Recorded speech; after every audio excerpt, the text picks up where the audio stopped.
attendez, c'est quel épisode là? C'est l'épisode 6. 6. Love and Basketball, host en chef d'orchestre. Ça marche. C'est parti.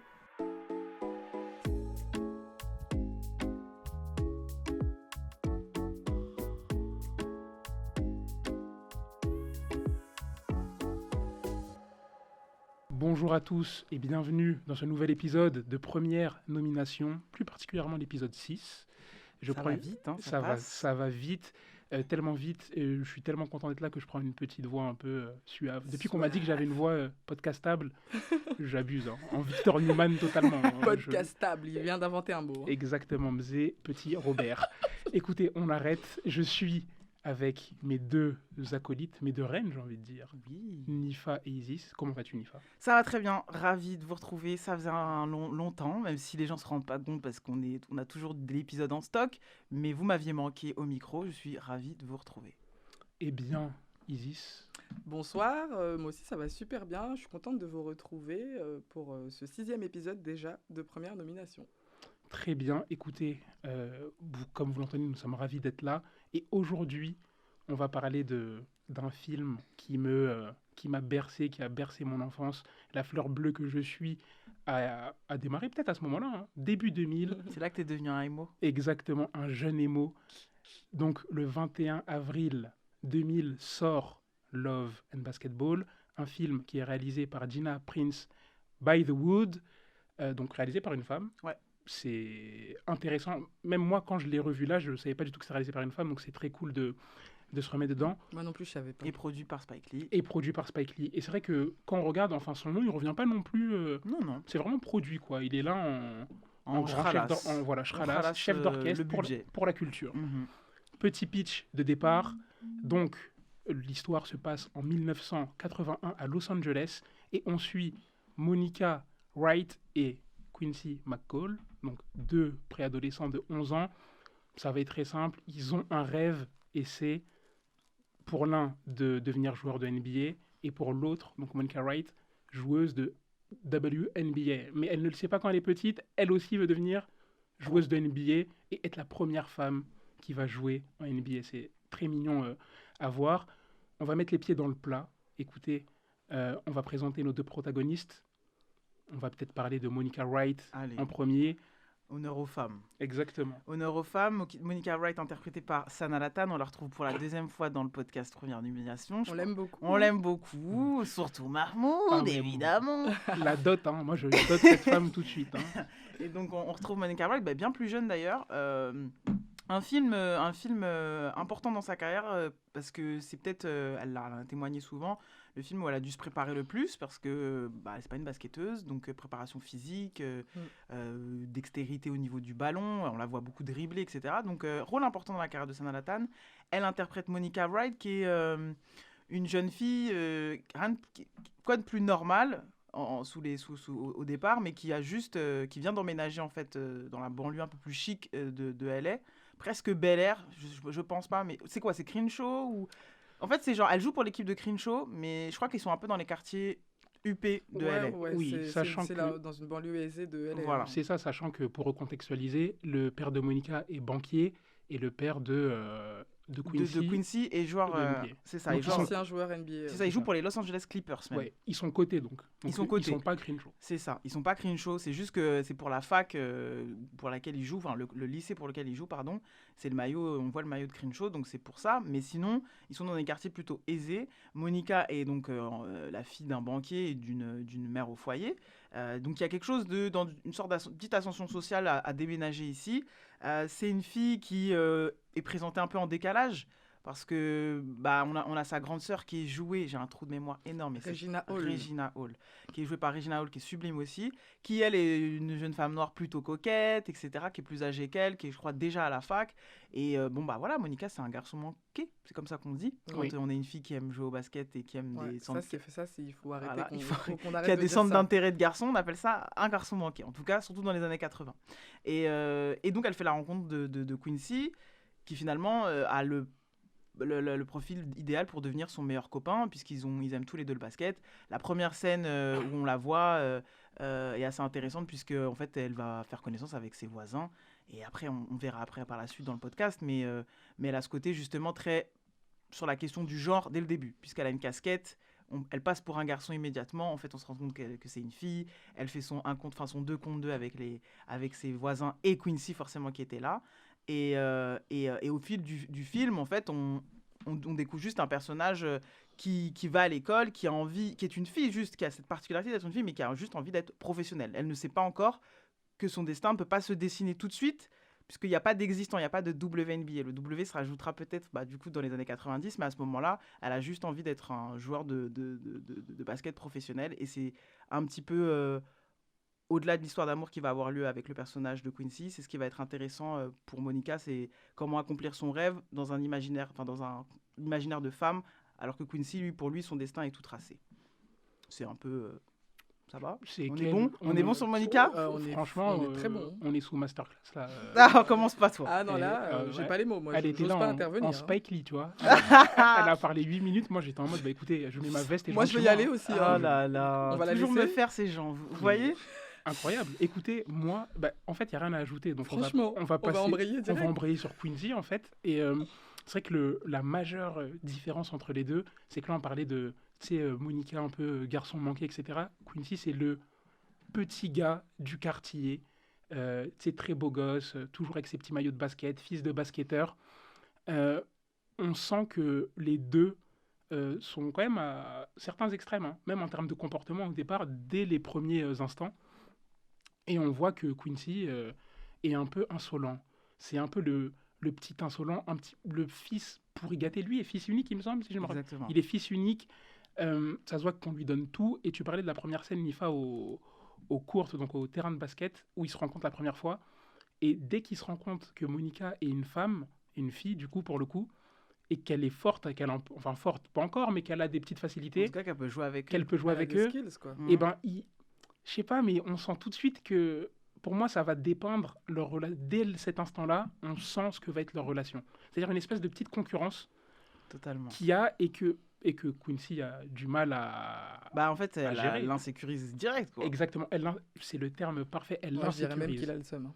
Ah oui. Oui, en fait, le seum, là, c'était vraiment genre la street pour dire full insécurité. C'est-à-dire qu'en tant que petit garçon, voir une fille qui, pour lui, dans son monde, les filles, c'est les Barbie, etc., il en fout le misogyne, lui, il n'en a rien à faire. Je pense les restes de son père, en fait. On expliquera par la suite. Tu as très bien préparé cette émission. On va pouvoir en parler avec ce papa. On en parlera avec ce papa un peu waouh. Le boug est fatigant quand même. Et donc, voilà, on a Quincy qui est là et qui a, je sais pas, la vie devant lui. Comme tu as utilisé un terme, c'est tout est tracé. On a l'impression que lui, sa vie, elle est sur des rails et il a juste à appliquer ce que son père va lui dire de faire pour peut-être réussir sa vie, en tout cas. Ouais, papa professionnel qui joue aux Los Angeles Clippers. Ce qui est intéressant en plus, c'est qu'elle le taquine directement en disant ton père joue pour quelle franchise de LA, parce qu'il y a 2 franchises à LA, Los Angeles Lakers et les Clippers. Donc du coup, elle le charrie direct en mode les Clippers, mais ils n'ont pas gagné de match depuis Magic, il jouait encore, ou je sais plus ce qu'elle dit comme van. Mais... Et après, ça dégénère. Donc voilà, ça dégénère parce qu'en fait, elle est passionnée. Au-delà de savoir jouer au basket, elle est passionnée. Et c'est pour ça que c'est un sujet intéressant et qu'on peut appliquer encore aujourd'hui, même si plein de choses ont vieilli et tout, mais d'être une fille passionnée sur un sujet qui est considéré comme masculin.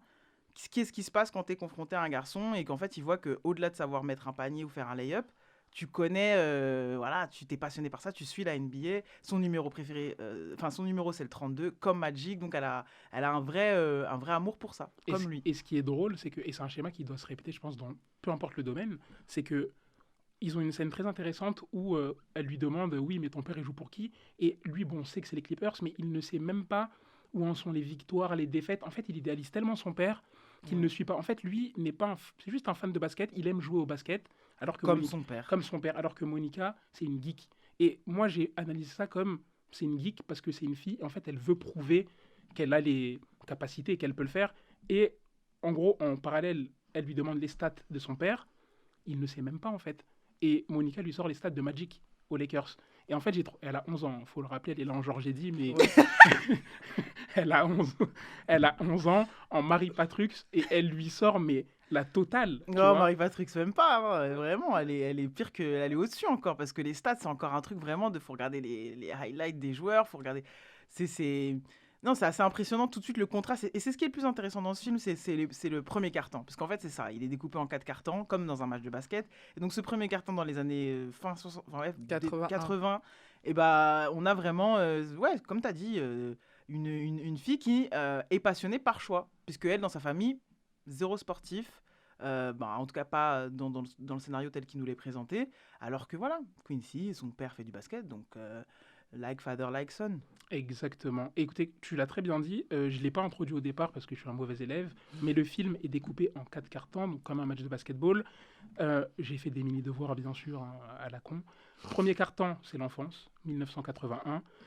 Je dis ça pour un peu contextualiser la chose. Deuxième carton, 88, donc fin du lycée, ce qui pourrait correspondre à notre terminale. Il y a le prom, le bal avant de le promo. bac, tout ça. Exactement, ou ne pas l'avoir, hein, c'est pas grave. Écoutez, être des cancres, ça existe. Non, avant l'épreuve du bac. Hein. Voilà, On m'a avoir dit juste l'épreuve l'obtention du ou bac. pas. Le troisième carton, il se passe entre 88 et 89, donc c'est l'entrée à la fac, la transition. Il se passera beaucoup de choses intéressantes dans ce carton-là. Et ensuite, le quatrième carton, que je trouve le plus nul, mais on y reviendra plus tard, c'est la vie adulte. C'est à partir de 93, là c'est la vie pro, le basketball, etc. Ouais. Et donc, présentation est faite, on peut passer au deuxième thème de la soirée, et c'est la relation entre Quincy et Monica, donc de l'amitié au couple. Et je ferai un parallèle tout bête avec notre tout premier épisode, Ouais. Brown Sugar, Forcément. mais le parallèle, il est criant. Moi, en fait, je regardais ce film, déjà, Mais déjà, il y a les- Hassan Al-Attah. il y a Hassan Al-Attah, il y a Boris Kodjoe aussi voilà, qu'on à retrouve. partir de là, Et en fait, je pense que oui, c'était un schéma qui était appliqué, comédie romantique afro-américaine. C'était un peu les codes, mais c'est vraiment, il y a des trucs qui se rejoignent. On se dit même dans la relation entre les deux. exactement. Ouais. Omar Epps qui joue Quincy, c'est Ty Diggs dans Brown Sugar, tu vois. De ouf. Ouais. En Mais- plus toxique. Oh, ah oui, non, mais Ah oui. pire. King franchement. toxique. Hein. Futur, le gars, il est en futur. Il est très toxique et ça commence très tôt pour introduire la chose. On en a parlé en première partie d'émission. Une des premières scènes quand ils se mettent en couple à 11 ans. D'ailleurs, c'est très drôle, mais c'est trop mignon. c'est trop mignon parce que cette scène, elle me tue. Et c'est vrai que quand tu as 11 ans, la définition du couple que tu as, c'est parce que tu as vu tes parents faire. Mhm. Donc, c'est une petite scène comme ça où Quincy va voir Monica et lui dit où est-ce que tu veux être ma meuf? Et en gros, mais elle sait même pas ce que ça veut dire. Elle, en full garçon manqué, elle en Ça mode. consiste en quoi? On fait quoi en fait? Après, lui dit, bah, je sais pas, des bisous, je t'offre des fleurs et des bijoux quand Quand t'es vénère. t'es vénère. Et elle lui dit, quoi, j'aime pas les fleurs, j'aime pas les bijoux et tout, tu vois. Et je crois que elle aime un gâteau ou un biscuit, un truc comme ça. Il dit, bah ok, bah, tu m'achèteras ça quand je serai énervé. Ultra mignon. Et on switch totalement, il y a une petite embrouille entre eux. Et première scène, pour moi, qui dépeint tout le film et toute la relation. Ça donne le thème. Ça donne le thème, c'est Quincy qui bouscule Monica sur le gazon. Mais pourquoi elle la bouscule? C'est ça qui est super intéressant. C'est parce que elle veut pas monter sur son vélo parce qu'elle a son propre vélo en fait. Elle est indépendante. Exactement. Et Quincy lui rabâche, oui, mais moi, mon père trimballe toujours ma mère en voiture. Ton Donc, daron là, ouais, c'est bon. son gros daron avec son afro peigné. Des billy peignés. Ah, on va aller. Elle est C'est- Billy Billy, ça va être le truc de chaque Ça va être le truc. Moi, je vous ai dit, en plus, podcast, on va beaucoup parler d'hommes noirs. Ouais. Moi, je vais veiller au grain. Brossez Ah vos non, cheveux. contrôle les de billes. flow. Elle est Billy Exactement. Billy, Comme chez c'est Camino. important. Contrôle de flow. Et là, franchement, joueur de NBA, beau gosse, tout va bien. Et en gros, il lui dit que oui, moi, mon père, il fait ça, donc je fais ça. Et en fait, on est sur un schéma. Tout à l'heure, on parlera de la relation entre parents et enfants dans ce film. Mais Quincy, en fait, on a l'impression qu'il idolâtre tellement son père qu'il est prêt à tout faire pour lui ressembler, même dans ses relations. Et c'est quand même drôle de voir ça à un âge aussi peu avancé, quoi. Ouais, mais parce qu'il il est un peu starifié, je pense. En tout cas, on va le voir dans les scènes suivantes que son père est une star et que lui, il est content de voir son père signer des autographes à côté de lui, que ce soit quand il est à la fac et que justement, enfin au lycée, et que justement, il y a des spéculations sur où est-ce que Quincy McCall, fils de Monsieur McCall, je sais plus son Le prénom, Zeke. McCall, joueur de NBA, va aller, etc. Voilà, c'est une star et donc il veut être comme son père. On peut retrouver plein de jeunes hommes qui sont dans ce modèle-là, ou d'ailleurs tout l'opposé parfois. Mais ce qui est intéressant, ouais, moi je rebondirais juste là-dessus, c'est que sur tous les aspects, pas seulement sur le basketball, il a cet aspect de une fille est à la maison, ou une fille, je l'accompagne, c'est elle qui est à mon bras. parce que je suis Quincy en fait. Je suis le basketteur, je suis la future star de NBA. Sauf que elle a envie d'autre chose et rien que le vélo et de la violence aussi qu'il y a parce que c'est la deuxième fois qu'il est violent avec elle. Oui, parce qu'on n'a pas parlé de la première fois quand ils font leur match et qu'il la pousse dans l'herbe Ouais. et qu'elle a une balafre sur la joue qui va être souvent mise à l'écran dans le film, après par la suite. Donc en fait, c'est un mec qui est tellement homme qu'il n'accepte pas que Monica, elle soit forte au basket ou qu'elle soit indépendante pour ce que ça peut valoir, quoi. Tout simplement. Et du coup, moi, je voulais parler de. Donc, c'est dans le second carton, c'est le lycée. Moi, je trouve que dès le départ, et c'est ouf parce qu'on parle du comportement de Quincy, mais de son côté, Monica, ce qui est terrible, c'est que tu sais, elle est toute douce, toute gentille et tout, et en fait, elle va un peu subir tout ce côté prenant qu'a Quincy.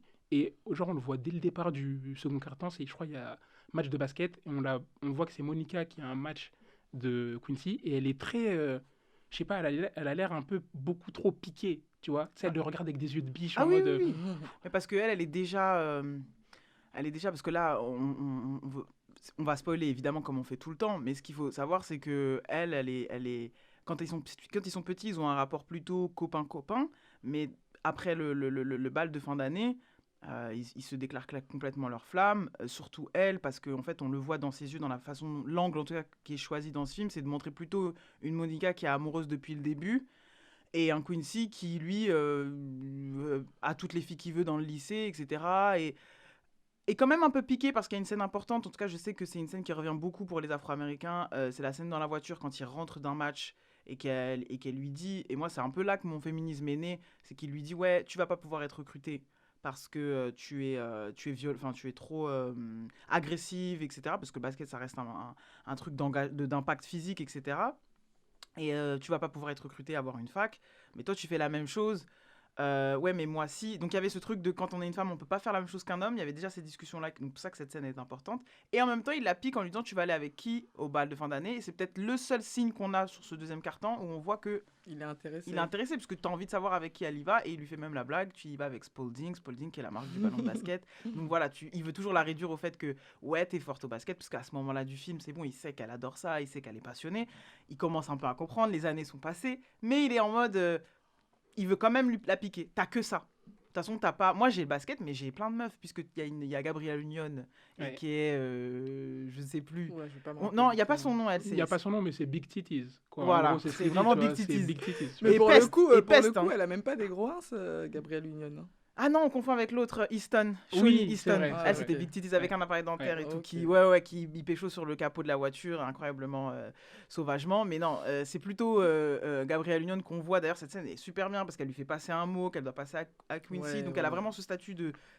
Toi, t'es là. Bah, la friendzone un peu Voilà. comme dans Brown Sugar. Hein. C'est ça. C'est exactement ça. Et en fait, ce qui est terrible avec Quincy, je sais pas si vous avez pensé la même, mais tu vois, par exemple, la scène de la voiture où il lui demande avec qui elle va aller au bal de promo, je l'ai même pas pris comme ah, ce serait cool qu'elle y aille avec moi. Hein. Je l'ai juste pris en mode fou, la halal que je garde sous le coude, qu'est-ce qu'elle va faire? Tu vois? Parce Mais que c'est totalement ça. mais c'est ça en fait, Mais lui. c'est Et ça. en fait, tout le long du film, c'est terrible, à part dans le dernier carton où on a un switch incroyable, le mec devient père de famille au foyer là. Personne n'a compris. Oh, On personne a n'a rien pu compris, faire. mais tout le long du film, je sais pas, en fait, il la traite comme les autres meufs, en fait. Juste un peu mieux parce qu'ils se connaissent, Ouais. mais il est même plus dur avec elle, du coup. Oui. Et c'est juste ça, en fait, la différence, c'est que ça a l'air d'être le mec qui montre son amour en étant, tu sais, très difficile, genre exigeant. Ouais.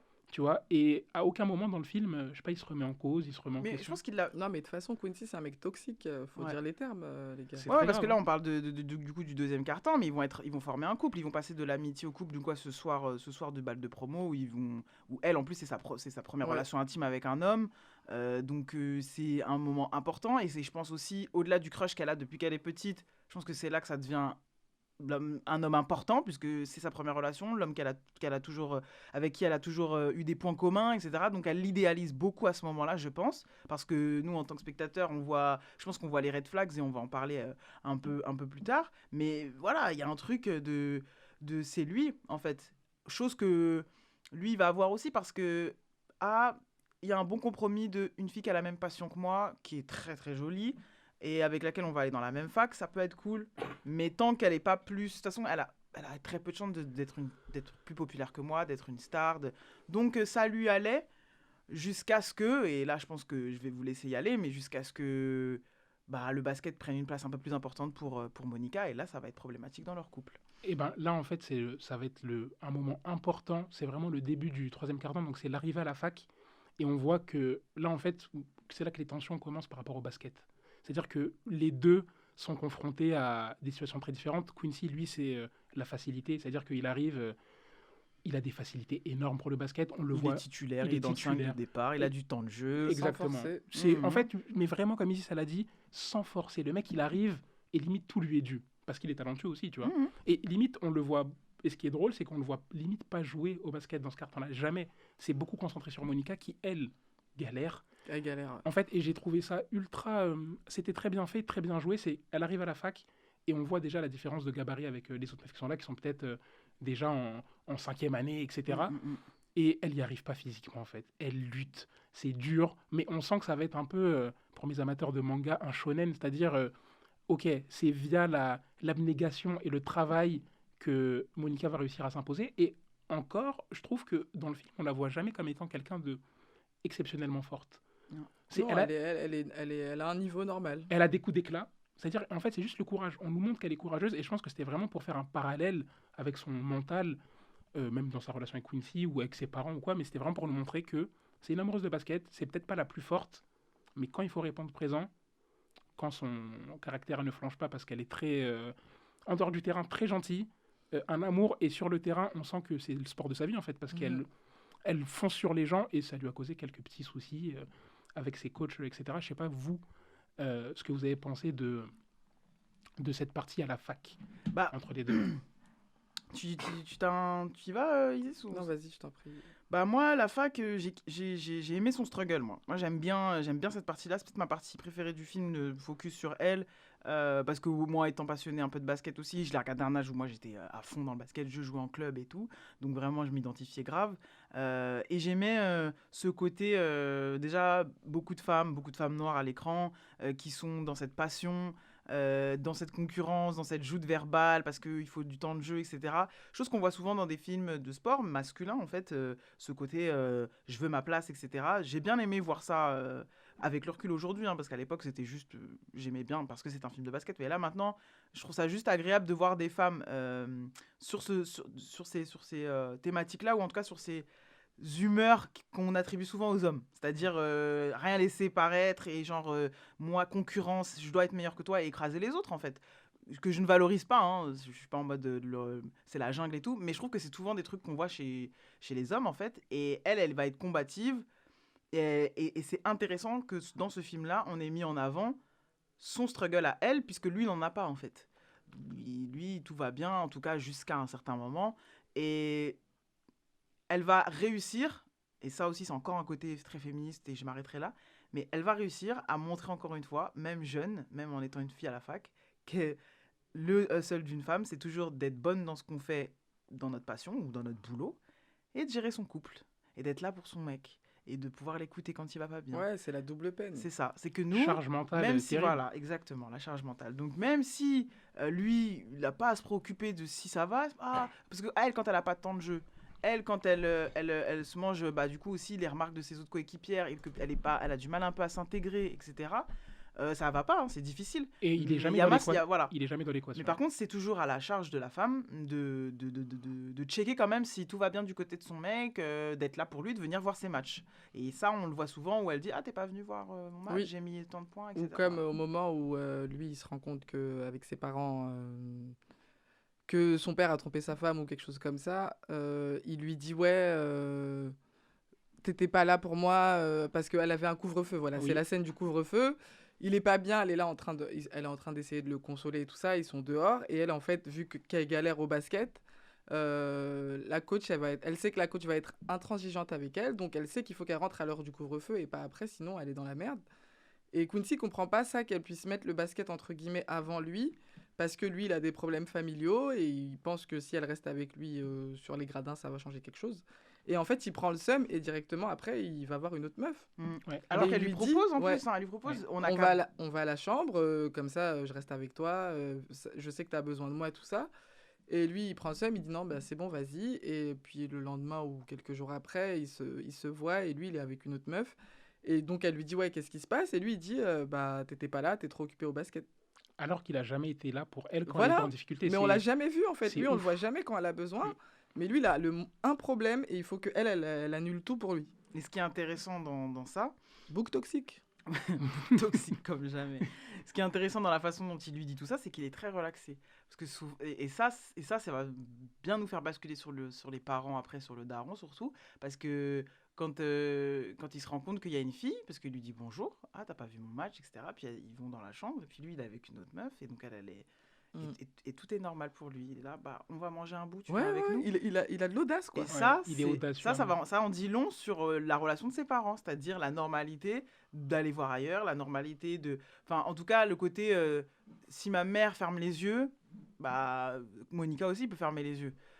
Si ma mère ne voit pas, parce qu'elle a peut-être pas fermé les yeux, la mère elle a peut-être pas vu, peut-être que, voilà, il y a ce truc-là de mes parents se disputent tout le temps, et puis il y a une scène où on voit Quincy... petit, et même dans chaque carton, je crois, il y a toujours une scène où il est dans sa chambre, il entend ses parents soit être fou amoureux, soit se faire la guerre, et ça l'impacte. Donc je pense en tout cas que la réalisatrice veut nous faire comprendre que c'est important. Ses parents, il y a un truc, il les met sur un piédestal incroyable, chose que Monica ne fait pas forcément, ou fera un petit peu vers la fin.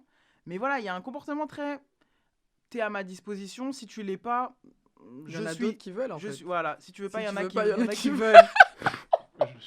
Par contre, je suis mort. J'adore cette phrase. Exactement. Il y en a qui veulent et ils sont là pour prendre. Écoutez, moi, je voulais juste revenir sur ce que tu as dit avant de passer sur la relation entre les parents et les enfants, Nifa. Tu as dit que c'est là que était potentiellement né ton féminisme, en tout cas une partie de ton féminisme. Et en vrai, comme on l'a dit au départ, c'est un film qui est réalisé par une femme et je trouve que tout est fait dans la subtilité dans ce film. En fait, c'est peut-être pas le film du siècle ou un très très grand film, mais il fait passer énormément de messages. Il faut pouvoir lire entre lignes. Moi, quand j'étais plus jeune et que je l'ai regardé, il y a plein de choses que quand je l'ai revu cette semaine, au final, c'est pas le même film. Ouais. En fait, il y a même un espèce de truc un peu politique, tu vois, genre... Totalement. Comme tu parlais du struggle de Monica, qu'il soit mis autant en exergue comme ça, en fait, ça fait du bien de ouf, parce qu'au final, limite... Quincy, on nous dit, le mec, il est toxique là, mais vas-y. De toute façon, c'est même pas lui. Pour moi, c'est pas le principe. En vrai, c'est Monica. C'est Monica, c'est le film de Monica. C'est pour ça que même si la fin est bancale, je pense que c'est pour ça qu'elle a fait ce choix-là. Allez, toi, t'es au placard, toi. Ouais, exactement. C'est critiquable de ouf, on en parlera, mais je pense que c'était sa volonté. Parce que moi, là, quand je suis arrivée ici, là, j'avais des choses à dire sur ce film. Ouais. J'étais comme sur Brown Sugar, j'allais dire, ouais, ça a mal vieilli, c'est trop kitsch, c'est bon, flemme. Mais en fait, là, plus on parle et plus je me rends compte que, voilà, effectivement, le film, il a fait passer des messages. Et pour l'époque, moi, à l'époque, quand je l'ai regardé, c'était un film... déjà, j'étais contente parce qu'il y avait des noirs à l'écran et il y avait du basket et il y avait de la bonne musique. Mais là, en fait, je le vois avec un autre regard encore différent de celui que j'avais quand je l'ai regardé cette semaine. Et c'est un film important. Et comme tu as dit, Mahmoud, c'est un film un peu politique. Et c'est important de voir le succès et l'ascension de Monica parce qu'on voit ça beaucoup trop peu à l'écran. C'est clair, vous avez tout dit. Et moi, je rajouterais juste que sur le truc politique, les gens vont peut-être se dire « Ouais, comment ça? C'est juste une comédie romantique. » En fait, tout est politique quand tu as un propos. Quand un réalisateur décide d'avoir du propos, d'insérer du propos dans un film, c'est politique. Avoir un avis, c'est politique, même si tu n'as pas... prendre position, c'est pas politique. Exactement. Quoi. Donc là, on a une réalisatrice femme qui essaie simplement de nous faire passer un message. Et c'est pour ça qu'il a peut-être une valeur plus importante que Brown Sugar, même si c'est le même schéma de comédie, c'est-à-dire deux amis qui se connaissent depuis des années, qui vont finir en couple.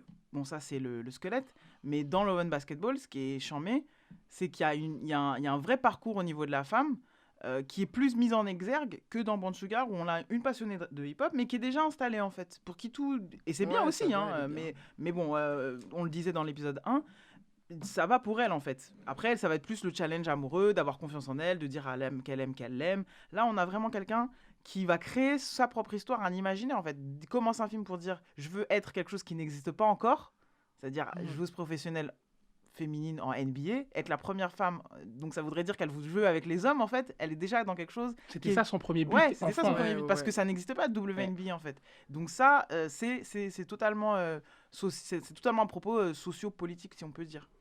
Exactement. Écoutez, je pense qu'on a très bien dépeint cette deuxième thématique. On va passer à la suite qui va être très intéressante aussi. C'est la relation entre parents et enfants, donc Quincy et son père Zeke, et Monica, Et sa mère, c'est un peu moins mis en avant, parce que je pense que c'était important de voir ce que Quincy avait en tête pour nous expliquer tous ces biais qu'il a tout au long du film.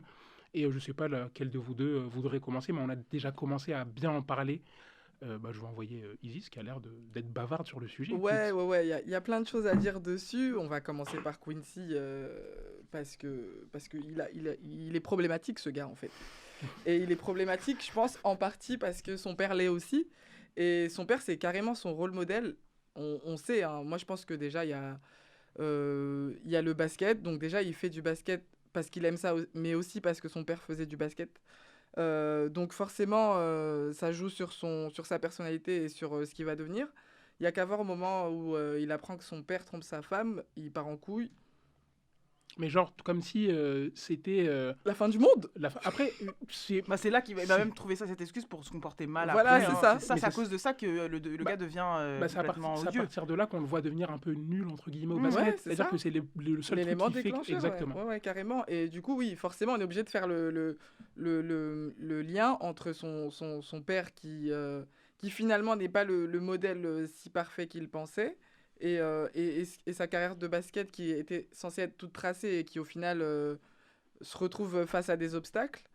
Et aussi pour parler de Monica et sa mère, elle en fait c'est tout le contraire, parce qu'on se rend compte que sa mère c'est tout ce qu'elle veut pas devenir, c'est-à-dire être une femme au foyer, être au petit soin pour son père, et à la fin on se rend compte, enfin moi c'est ce que j'ai remarqué, c'est qu'on se rend compte qu'elle devient un peu comme sa mère quand elle c'est pas qu'elle renonce au basket, mais quand elle se sépare de Quincy après c'est au lycée ou à la fac, après la fac. Ouais. À la fac, justement, quand Quincy se rend compte que son père a été infidèle avec sa mère, elle renonce pas au basket, mais elle renonce un peu à ses rêves, parce qu'elle décide d'accepter d'aller jouer en Europe et tout ça. Et en fait, j'ai l'impression qu'elle met un peu sa vie sur pause parce que Quincy l'a quittée, et que du coup, en fait, c'est comme si, bon, je mets des grosses guillemets, mais c'est comme si ses rêves et sa vie ne valaient plus la peine d'être vécus. Totalement. En fait, l'Espagne, enfin, elle part jouer à Barcelone, c'est une fuite en avant. Voilà, c'est carrément ça. Et en fait, moi, ce qui me tue un petit peu avec cette scène-là, enfin, ce passage-là, c'est qu'au final, elle a le rêve de jouer en WNBA, et à cause d'un bug toxique comme un tampon Tampax,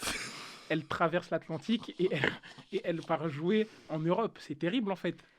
Et c'est-à-dire que, pour un gars qui n'en vaut pas la peine, entre guillemets, je me retrouve à aller jouer. Et en plus, c'est qu'elle va jouer, on apprend que monsieur... Le bouc fait sa vie, quoi. Voilà, il fait sa vie, mais il s'est blessé. Il joue aux Lakers. Déjà, en fait, la relation s'arrête au moment où lui, il dit, on peut rester amis, moi je vais en pro. Ouais. Je vais jouer pro alors que c'est trop tôt pour lui et qu'en plus il sort à peine de blessure, etc. Ok, et donc je lui dis c'est super, enfin elle le conseille quand même, tu vois. Et de toute façon, toi et moi, c'est plus tes affaires. Et pourtant elle a l'intention de lui pardonner. Donc c'est vraiment lui qui la largue, elle se fait larguer, ça c'est important. Elle se fait tège, elle se fait vraiment tège, c'est pas genre rupture amoureuse, genre on a décidé, non, elle se fait tège, c'est le drame de sa vie. Et je pense qu'elle ne le savait pas, mais elle s'en rend compte bien plus tard, parce que même accepter d'aller jouer en Espagne, je pense qu'elle ne sait pas que c'est pour fuir. Je pense qu'elle se dit juste qu'il y a plus de possibilités peut-être pour le basket féminin en bougeant. Elle doit se trouver des excuses. Et c'est une manière finalement d'aller s'amuser ailleurs, d'essayer de créer un autre destin, parce que c'était peut-être tout tracé pour elle de devenir pro, que son mec c'était Quincy McCall et qu'il allait devenir pro et ça allait être le couple goal. Je pense que c'est ça en parlant en langage 2021. Et ouais, l'Espagne c'est carrément un dépaysement. Elle va retrouver des filles avec qui elle a joué, etc. Mais ça sera low-key. Alors que, et c'est bien low-key, on l'a dit souvent, mais là, une fille comme elle qui a bossé pour ça, c'est pas low-key qu'elle doit avoir, c'est pas une low-key carrière qu'elle doit avoir. Elle doit briller fort. Elle doit briller fort. Et ce qui est ouf, pour revenir un peu sur Quincy et la relation qu'il a avec son père, donc comme on a dit au départ, son père joue pour les Clippers, et quand il passe professionnel, monsieur se fait drafter par les Lakers. Et c'était grave drôle. En fait, c'est grossier, enfin... C'est pas subtil, mais je pense que même... Enfin, c'est pas subtil, mais c'est réaliste, quand même. C'est-à-dire il s'embrouille avec son père, il signe dans la franchise ennemie. C'était assez drôle à voir. Et pour en revenir au moment où Monica revient d'Espagne, elle revient et Monsieur Quincy est blessé. Donc il est à l'hôpital. Et elle, en bon clown qu'elle est... Excusez-moi, ça me fait même tousser. En bon clown qu'elle est, il y a 5 ans qui sont écoulés. La première chose qu'elle fait en revenant aux États-Unis, elle va voir le boug à l'hôpital il est sous genouillère, tout ce que vous voulez, nana. Elle se rend compte qu'en fait, il est fiancé. Parce qu'il y a la nouvelle fiancée de... Tyra Banks. Exactement. Et quelle femme? T'arrives dans la chambre d'hôpital, c'est Tyra Banks qui est là. Ah. Moi, je suis une go, je me dis, écoute... Et qui la voit même pas. Ouais, ça, c'est important. Ça, c'est la minute elle est Josiane. invisible. Ça, c'est la minute Josiane. Là, moi, quand elle est invisible, là, j'ai relate de fou parce que, waouh, on est ensemble. pendant 5 minutes, elle parle à Quincy comme si Monica n'existait pas. Non, trop dur, c'est trop dur. Les jolies filles ne voient que les jolis garçons. Voyez-nous, s'il vous plaît. Voyez-nous, s'il vous plaît. Et en plus, ce qui est Oui, terrible... Matter. je suis en train de crier. Ce qui me tue dans la scène où ils sont dans la chambre d'hôpital, c'est que... on n'abuse pas quand on dit 5 minutes. Hein. Il y a vraiment une scène de 5 minutes où la nouvelle fiancée de Quincy parle à son futur mari. Elle est en arrière-plan. Et après, je sais pas, Tyra Banks, elle se retourne un moment. Et tu sais, genre, le pire, c'est qu'elle a l'air très gentille. Elle lui dit, oh, mais naturellement, quoi. Voilà. Et c'est toi, Monica, qui a grandi avec Quincy. On sent que Quincy n'a pas raconté toute l'histoire. Il n'a pas dit tous les termes. Voilà. En fait, lui, c'est bon. Hein. Au bout d'un moment, le gars, il va se marier. Big lâcheté. Lui, c'est un vrai lâche. En plus, là, il avait un gros bouc. De toute façon, attendez. Moi, j'adore ce bouc. Non, attendez. Parce qu'on n'a pas parlé de... Moi, d'habitude, je fonce sur tout ce qui est sap, look et tout. Je vais juste faire un rétro-pédalage énorme. On revient au tout départ. Deuxième quart-temps, lycée.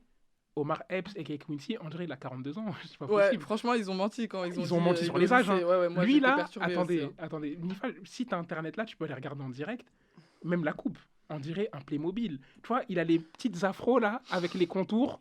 C'est posé sur sa tête, contour aérien. On dirait Brown Sugar, on dirait vraiment Ty Diggs. Ouais. On dirait pas qu'il est au lycée, le gars. Arrêtez de nous mentir, il est pas au lycée. Mais non, mais... Non, désolé. Non. Ou peut-être il était en STAPS, je sais pas, on nous a pas dit, mais... Quand ils sont à la fac, vous voulez dire? Non, lycée. Au lycée. Tu peux taper Quincy McCall High School, et tu vas voir que c'est terrible. Bon, on regardera. Mais moi, j'ai regardé, et en fait, c'est le premier truc qui m'a marqué. J'ai dit, voilà, en fait, les Quinry... C'est ça le problème. Tu vois, début 2000, mais là... après, ils jouent des rôles déjà de gens beaucoup plus jeunes que leur vrai parce âge. Que je pense qu'il avait facile déjà... de les rajeunir. C'est pas facile, mais tu vois, genre quand il a vieilli, en fait, quand il est au lycée, il a la même tête qu'à la fin du film. Qu'à la fin du film, sauf qu'il a un bouc. Enfin, moi, je veux bien. Black Don't Crack, voilà. Exactement, Black Don't Crack, mais le bouc de Corey Gamble... Le bouc de Kris Jenner, un gros bouc, genre il jouait les Lakers comme ça, j'étais mort, j'étais vraiment mort. Ah oui, c'est vrai, vous avez raison. Tu vois, il est un peu... En plus, il est glabre, tu vois, genre pendant qu'il est au lycée, il est glabre, mais ça se voit qu'en fait, que c'est pas le glabre de la jeunesse. C'est genre l'espace entre sa lèvre supérieure et son nez là, ça se voit que d'habitude il y a une moustache là, tu vois, c'est pas normal. Enfin, je tombe dans les détails, excusez-moi. On va revenir au film, c'est juste pour dire que c'est des trucs un peu qui m'ont sorti du film, mais c'est début 2000... c'est normal. Il fallait trouver un moyen de le rajeunir, ils ont raté. Exactement, il n'y avait pas de CGI à l'époque. On pardonne, c'est pas grave. Après, moi, je dis ça me sort du film parce que moi, je suis qu'un gars pointilleux, bizarre. Une crapule. Voilà, je suis une crapule. En fait, je cherchais quelque chose pour vanner. Moi, vous connaissez Première Élimination. Moi, c'est que ça. Hein. Je ne suis bon qu'à ça. Je me lève le matin, j'ai envie de vanner. J'ai trouvé mon élément. J'ai dit, j'y vais. Mais on va le laisser tranquille. Et dans la relation, puisqu'on a beaucoup parlé de Quincy au final, là, dans la relation entre les parents, mais c'est vrai que pour Monica... Il y a une scène terrible où elle est confrontée à sa mère et où en gros sa mère lui fait comprendre que c'est pas parce que je suis femme au foyer que tu dois pas c'est pas me respecter, mais en fait la mère de Monica sent que Monica étant athlète, basketteur, etc., prend un peu sa mère et sa sœur de haut dans le sens où c'est des petites meufs coquettes qui sont à la solde de leurs conjoints respectifs. Là, la mère, elle est... Pourtant, le père n'est pas toxique.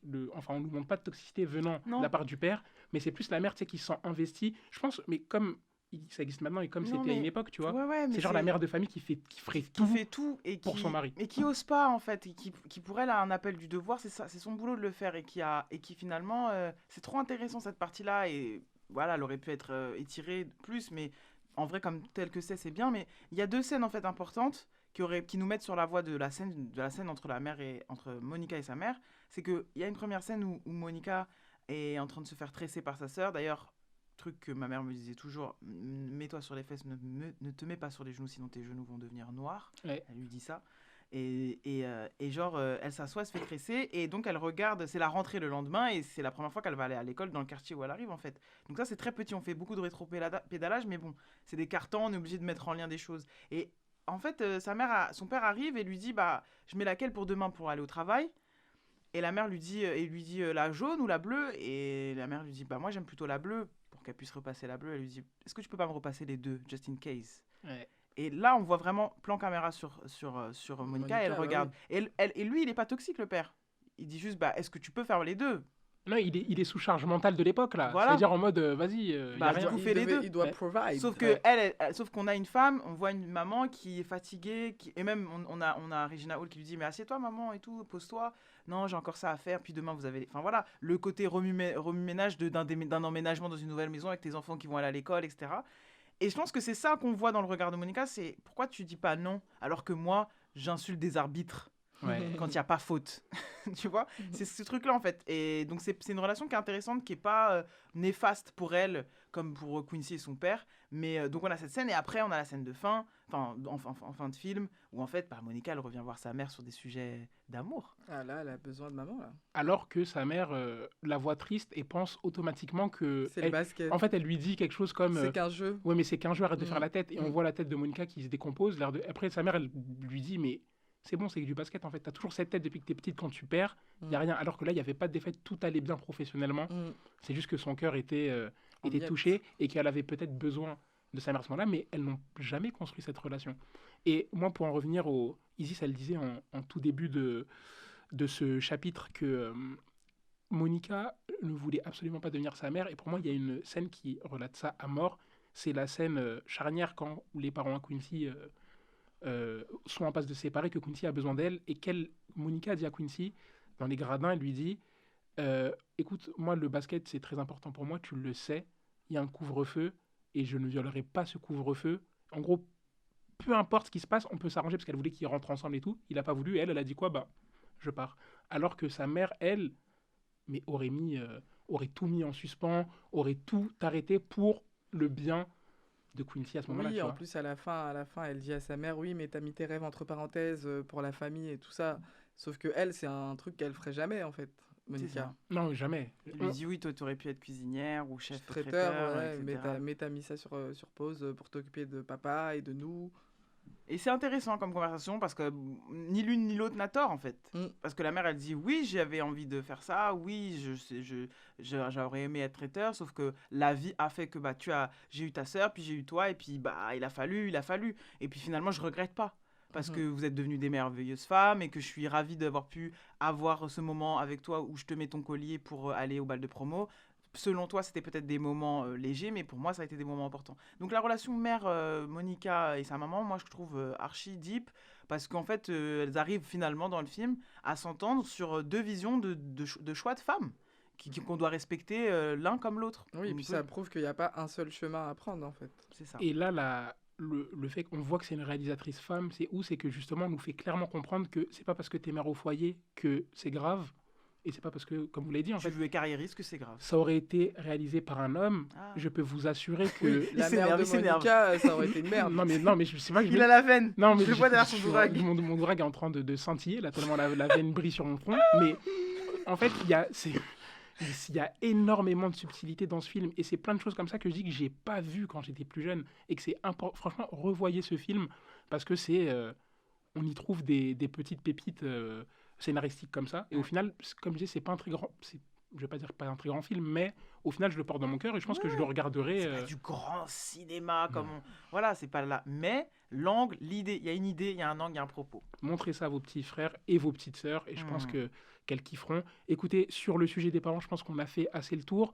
Moi, j'aimerais bien revenir, c'est Nifa qui va nous en parler, parce que je sais que c'est elle qui nous en parle.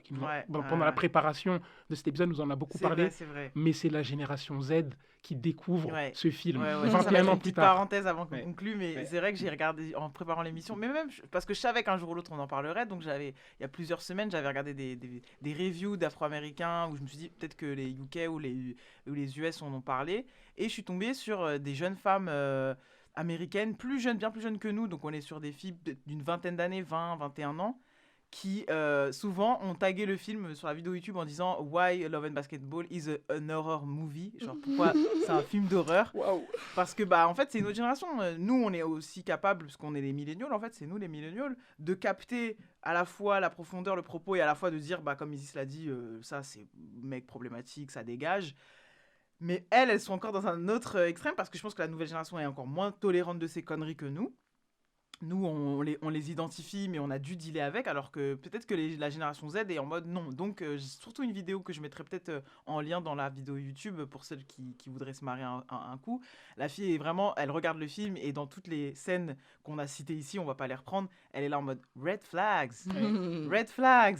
Et donc, abuse, elle crie vraiment à l'abus en fait. Quand déjà les premières scènes, quand ils se bousculent, la violence, cette cicatrice, elle focus beaucoup sur la cicatrice en mode mais cet homme a déjà marqué, t'as marqué déjà même physiquement, donc il y a un côté drama, mais c'est des Américains, vous connaissez les femmes américaines, surtout afro-américaines, donc mais en même temps je trouve ça a du sens, c'était intéressant de voir. Mais moi j'ai pas encore regardé la vidéo dont tu parles, mais moi c'est un peu pareil parce que quand j'ai vu le film, bon il est sorti en 2002, 2001 2000 même. 2000, donc quand il est sorti j'avais 13 ans, donc voilà. J'ai dû le voir quand j'avais 15-16 ans. Pour moi, l'histoire d'amour, c'était genre mon goal. C'était une dinguerie. Hein. C'était trop beau. Les deux, ils faisaient du basket. Ils se connaissaient depuis qu'ils étaient jeunes. Ils tombaient amoureux. Ils étaient ensemble ils se séparaient, après ils se retrouvaient. Pour moi, c'était un truc de ouf. C'était génial. Et je l'ai vu pendant longtemps. Je l'ai vu souvent pendant de nombreuses années. Mais là, je ne l'avais pas vu depuis au moins 10 ans. Donc, dans mes souvenirs, c'était encore une histoire d'amour idéal, goal et tout. Là, je l'ai regardé cette semaine, pardon. Je veux pas de ça, je préfère rester célibataire en fait.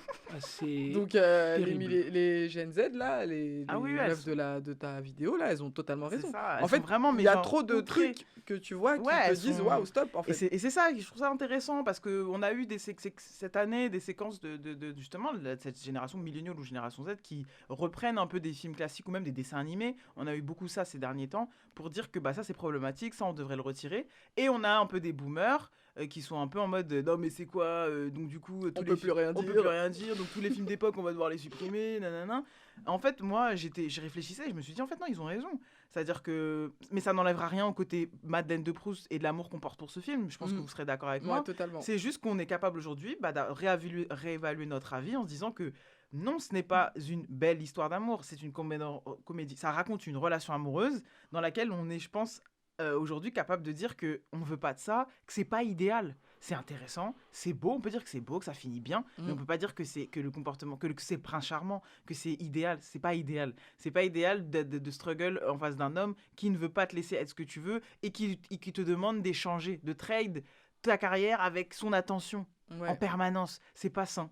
Donc c'est bien de le dire et ça aussi changera un peu les mentalités pour les créateurs de contenu, pour les réalisateurs, de voilà, à un moment donné quand vous choisissez de raconter une histoire, vous pouvez raconter des histoires toxiques, mais il faut le savoir. Ne faites pas passer ça pour des trucs idéaux ou idéaux, je sais pas. Si on met le pluriel. Et je peux exactement, parce que ce qu'il faut savoir c'est qu'on nous enregistrons en plein ramadan, là on mange dans 44 minutes et ma bouche est sèche, mais c'est pas grave. On est là pour la culture. Écoutez, je voulais parler du 4e carton, mais en vrai, je me dis qu'on a beaucoup spoilé sur cette on l'a inclus. Autant on l'a inclus et même le laisser à la découverte. Et vous allez comprendre toute la dimension. Comment ils se retrouvent, qu'est-ce qui se passe pour l'un et l'autre, niveau carrière, niveau voilà. Exactement. Donc du coup, avant de conclure sur les adlibs, je voulais juste parler de ce que j'ai trouvé dommage dans ce film, c'est les personnages principaux très bien. Secondaire au premier degré, donc les parents, ça va, et ensuite le néant. Je trouve que ça manquait de je sais pas, de potes pour Quincy, de potes pour... de réponses, de contradictions, en fait. Moi, je suis obligé de revenir, de comparer avec Brown Sugar, ça manque de Queen Latifah pour Sana Laten, tu vois. Et de Mos Def de l'autre côté pour Ty Diggs, tu vois. Un petit ami qui casse un peu, son ami pour lui dire non, là, t'as pas forcément raison, à ta place, j'aurais fait ça, à ta place, j'aurais fait ci. Là, il y a que Quincy, Monica, leurs parents, c'est tout, le reste n'existe pas, en fait. En fait, ça aurait été intéressant d'avoir une amie proche pour Monica pour lui dire attention, tu vois, lui montrer un peu les red flags. Après, tu vois, ou je sais pas.